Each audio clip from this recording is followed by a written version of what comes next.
a daring restaurant robbery, the case of the stolen vases. Who scratched Dad's precious fishing boat? Stand by for some fancy forensic footwork. Grand theft at Grandma's farm. Who stole her prized potatoes? And someone's tampered with some very sensitive mail. Can our clever detectives come up with a culprit? Oh, that looked very much like a love letter to me. I'd hate if anyone took a sneaky peek at my secret letters. Stephen, but what's happened down on Harrison's Nan's farm is certainly no laughing matter. We're talking stolen potatoes. Stolen potatoes? That would make them hot potatoes, wouldn't it, Shane? Hot potatoes. You're hilarious, Stephen. Poor Grandma. She's so upset. Her prized potatoes have been stolen. And she's got Kate and me over to investigate.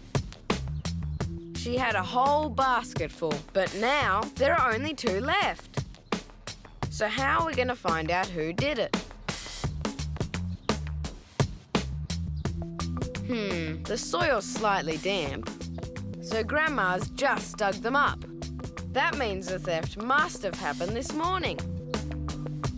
Who's been here? Let's think. Well, Luke the handyman's been doing odd jobs all week. And Grandma's potato-growing competitor, Marjorie Malone, popped in for a gossip.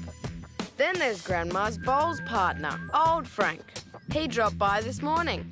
Hey, he always parks in the shed. Let's check it out for clues.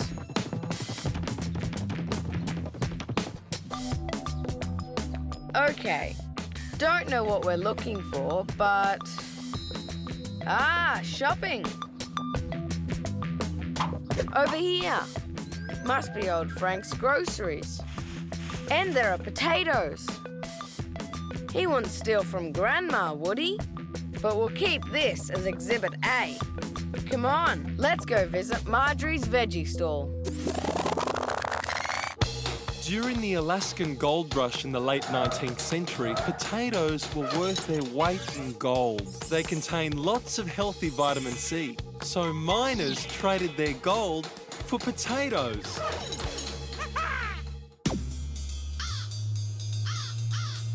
Hi, Marjorie.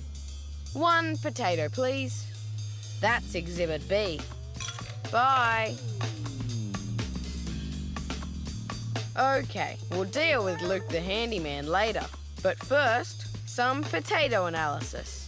We've got 1 of Grandma's, 1 from Old Frank's shopping, and Marjorie's. Let's have a closer look. Well, Grandma's has got dusty brown soil, and Old Frank's, a lot dirtier and redder. It certainly didn't come from Grandma's potato patch, so Old Frank's in the clear. He didn't steal the potatoes. So, Marjorie's. It looks pretty much the same, soil and all. But no good investigator relies just on looks. Let's go check out the veggie patch. You see? There's Grandma's, and there's Marjorie's. No wonder the soil looks the same. But is it? That's it, Kate. Grandma uses compost. She reckons it adds acid to the soil, which potatoes love. But Marjorie never does. So we'll take a soil sample from Grandma's patch and see if it matches the soil on the potato we bought from Marjorie. This might just be the breakthrough we need. Soil can be a very important clue in solving crimes. That's because lots of criminals try to hide evidence under the ground. And the type of soil where the evidence is buried can sometimes be traced back to the perpetrator. So soil is collected from the scene and is analysed carefully in a soil laboratory. There, the dirt is tipped into a special soil sieve.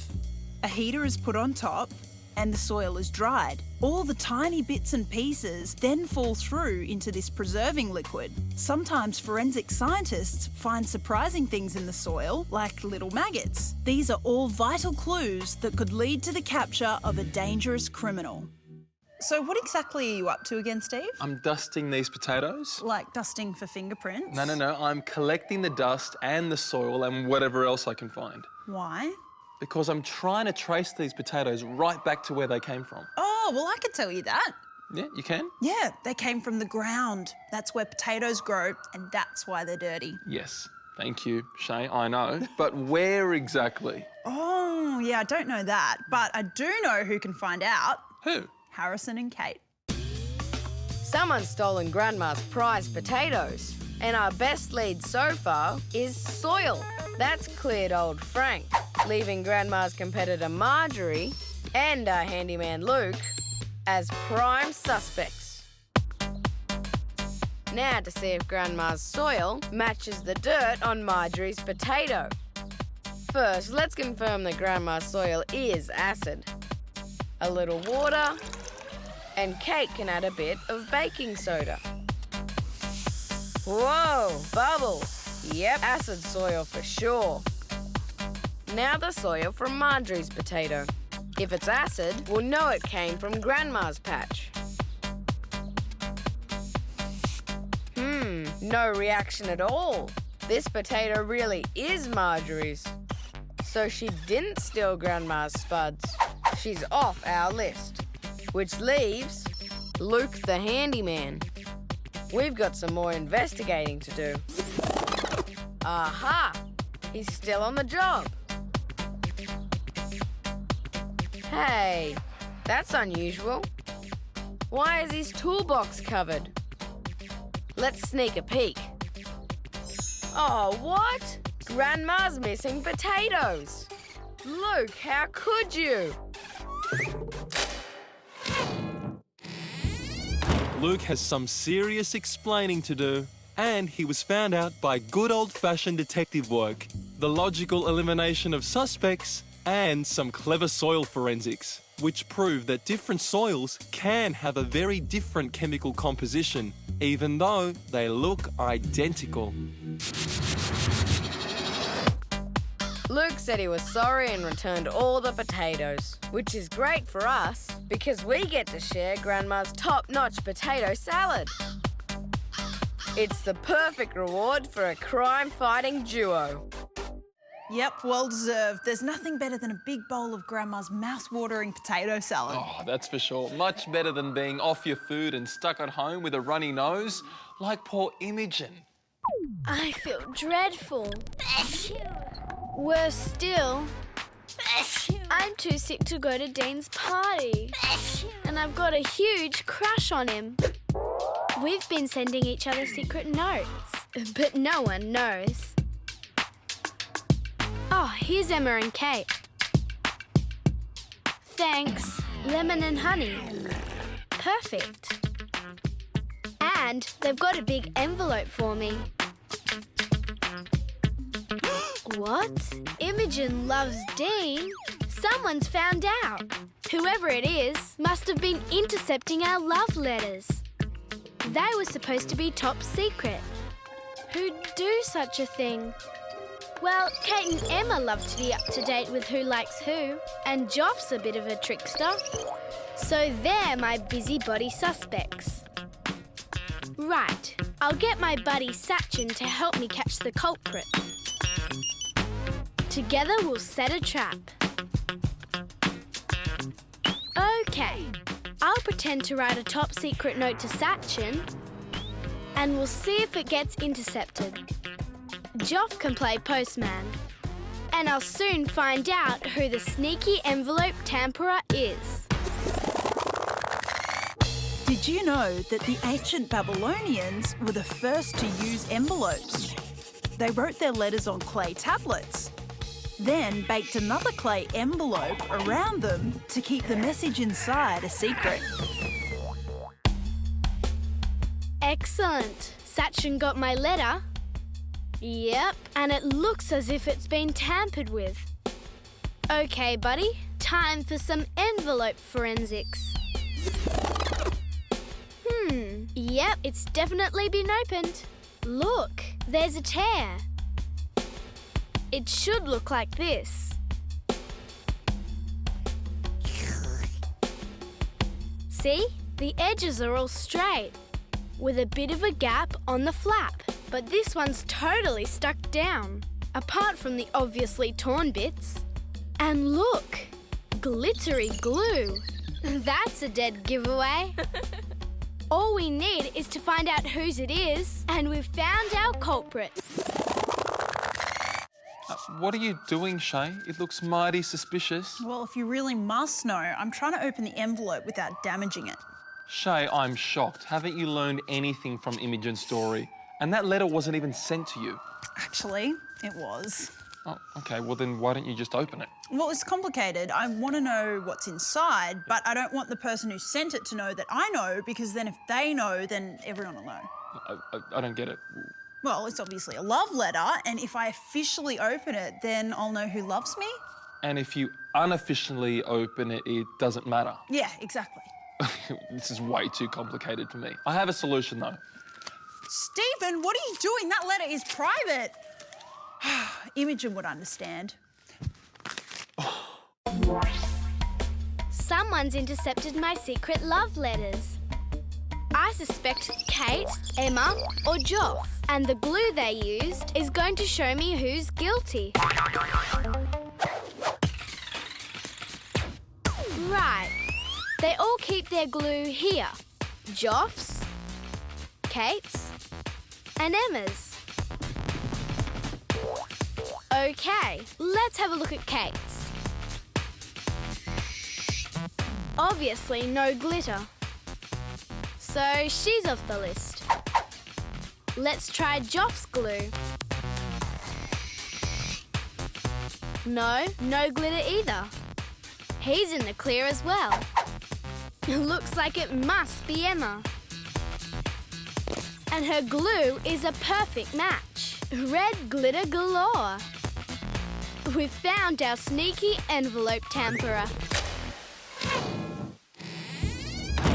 You sure have, guys. Emma suspected a secret romance, so she intercepted Imogen's letters and tried to cover her tracks by gluing the envelopes back up.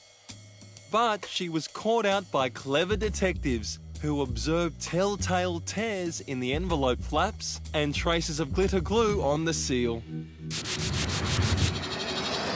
Now it's payback time. I'll glue the pages of Emma's diary together.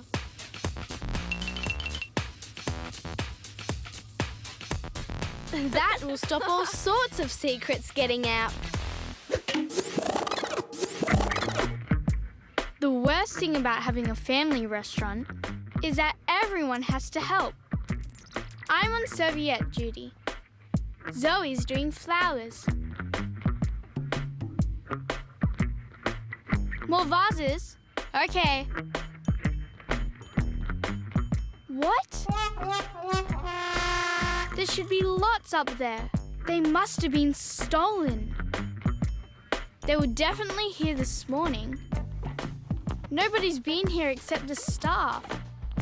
So our suspects can only be our chef, our manager, today's waitress, or the barman.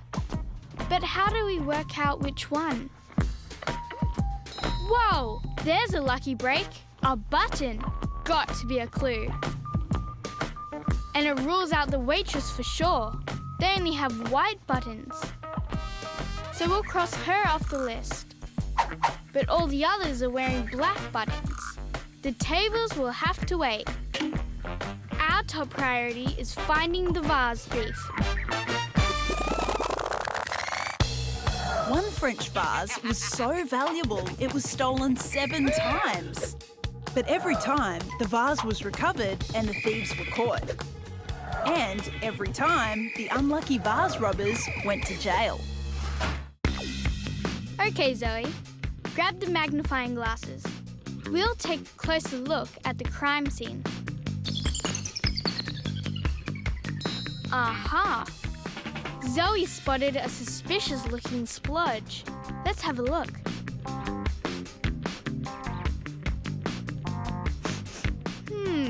Smells like pasta sauce. I'm gonna look in the kitchen. I wonder if they were cooking pasta sauce this morning. They were. I'll give it a taste. That's the same pasta sauce, all right. So that means it isn't the barman. He's not allowed in the kitchen. Mum says he makes too much mess. He's off the list, which leaves the manager or the chef. I'll go and tell Zoe. Oh, looks like she's got something to show me. Aha, a mysterious black thread. Could it have come from the thief's uniform? Definitely a clue that needs closer inspection. Wait here. Catching criminals with the help of fibres left at crime scenes is very important. Here, investigators suspect a piece of cloth was used to commit a serious crime. Luckily, they've found a tiny fibre caught in a fence. But first, they have to match the fibre to the cloth. They look closely at it under a microscope and can see exactly what it's made of. Fortunately, in this case, the fibre matches the cloth used to commit the crime, and it's just the proof they need to convict the criminal. Goodness, that's not much to go on. Tiny little pieces of fibre like these, you can hardly see them. Oh, don't forget your trusty microscope, Steve. Oh, yeah. I forgot about that. I guess you could see a lot more if it was frayed or worn. Oh, yeah, you're catching on quite quickly. And you could tell if a criminal preferred a fast getaway or something more leisurely. How'd you figure that? Well, if they were a fast mover, Yes. they'd need a stretch fabric for comfort. Steve, I think that's a bit of a stretch. I think we better leave the fabric analysis to Zoe and Laura-Mae. Someone's stolen the vases in our family restaurant. Through clever investigation, we've ruled out the waitress and the barman. But one of our two remaining suspects left a black thread at the crime scene. Okay, Zoe, let's see what sort of fibre this is. Yep, definitely from an item of clothing. But whose? I know, I'll take some samples. One from the chef's tunic. I'll just snip off a spare thread. Good. And one from the manager's jacket.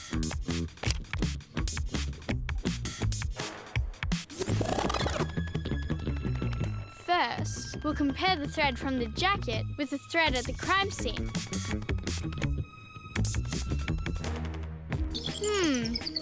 It's much rougher. Not the same at all. Let's check the chef's then.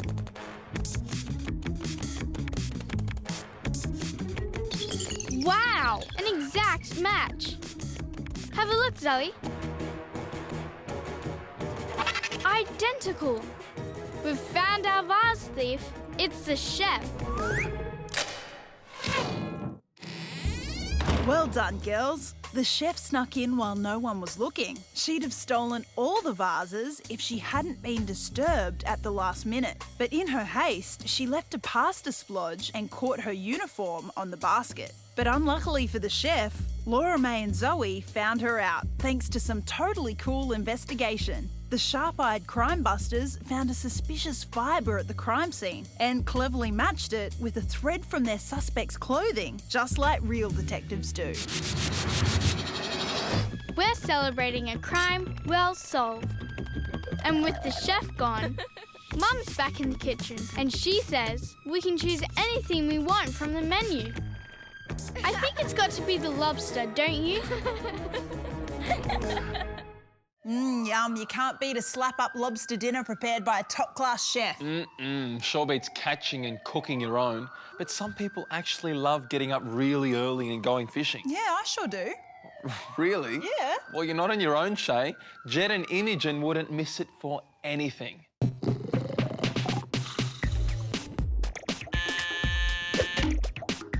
Oh, it's so early. Oh, that's right. It's our fishing trip this morning. I'll go see if Imogen's got over her cold. Feeling better? Let's go. Such a cool boat. No wonder Dad loves it. Uh-oh. Check out that scratch. Dad is gonna freak. It goes all the way along. This is bad. But we can work out who did it, surely. The scratch wasn't there yesterday. So it can only have been done by Dad's 3 fishing buddies. Toby, Laurie, or Mick. They all stayed over last night to get an early start.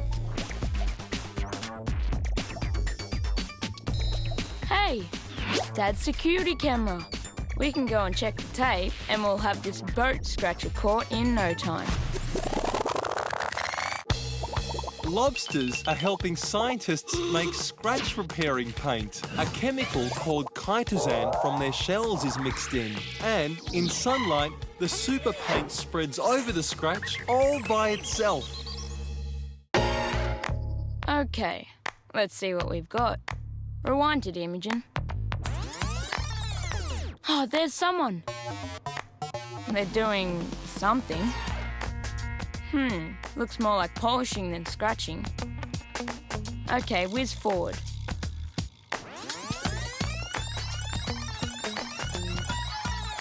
Whoa, there's someone else.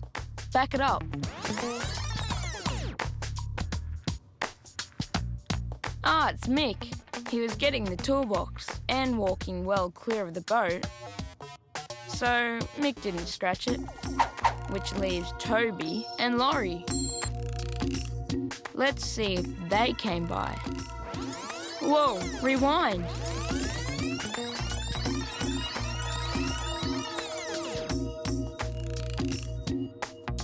Look, the one with the fishing rod. He scratched right along the boat. I can't make out which one it was, can you? I think we're going to have to take a different tack. Come on, Steve, get your fishing tackle ready. Oh, no, Shay, I get seasick whenever I go out on a boat. I probably Really? shouldn't go, yeah. You can fix that, you know. All you have to do is look like a sailor. I can help you out with that. And then you have to move like a sailor. Move like a sailor. Yeah, you can always tell a real sailor because they kind of sway from side to side like this. Oh, Shay. Comes from years and years of trying to stay upright when the boat's tipping from side to side. Big wave on this side, lean into it. Big wave on the other side, lean the other way. Oh, dear. And if the boat tips back, you got to lean into the wave that way. Whoa. And when they're back on the land, what's wrong, Steve? Can we please stop swaying? Why? I'm already getting seasick. Uh-oh, well, we better get back to Jed and Imogen. Imogen and I discovered a huge scratch along Dad's precious boat. We saw it was made by a fishing rod, but which of Dad's fishing buddies was it? Toby or Laurie? Let's take a closer look at the tape. Hey, did you see that? The one with the fishing rod is pigeon-toed. I hadn't noticed one of Dad's friends walking funny before.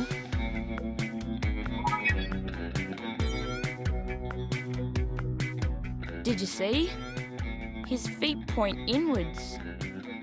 Hey, this is gonna be easy. Come on.